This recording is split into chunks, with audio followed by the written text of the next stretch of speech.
Une question encore sur les alternatives au nucléaire, puisque vous faites partie de ceux qui disent qu'au fond, le moindre mal, c'était quand même de pouvoir produire avec le nucléaire de l'électricité.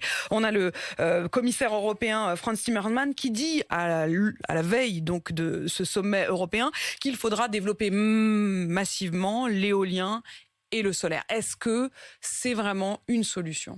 Alors, je vais commencer par une réponse pour montrer que c'est pas si simple que ça. L'Allemagne est le pays européen qui a le plus investi dans l'éolien et le solaire sur les 20 dernières années. Ils y ont mis 1000 milliards d'euros, en gros. Non, pas de 1000. Entre 500 et 1000. Entre 500 et 1000. Donc ça fait un énorme paquet d'argent quand même. Et pour autant, ils sont aujourd'hui parmi les plus dépendants. Exactement. Au gaz russe. Donc il ne suffit pas d'eux, sans compter que là, on a fait un effort massif en faveur des renouvelables dans une économie qui se portait assez bien. Or, maintenant, on va devoir faire un effort massif dans une économie qui va moins bien se porter, puisque, comme je l'ai dit, l'économie dépend des combustibles fossiles, et même s'il n'y avait pas eu la guerre en Ukraine, ça va devenir beaucoup plus rock'n'roll sur ce plan-là. Donc on va devoir transitionner pour l'essentiel avec une économie en contraction. C'est ça qu'il faut bien avoir en tête.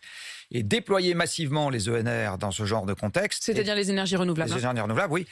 C'est une question pour laquelle aujourd'hui personne n'a la réponse. C'est-à-dire personne ne sait si c'est facile. On sait que c'est facile d'en faire, et encore pas de manière suffisante, dans un monde dans lequel il y a de l'argent, dans un monde dans lequel il y a moins de moyens. Est-ce que c'est toujours aussi facile?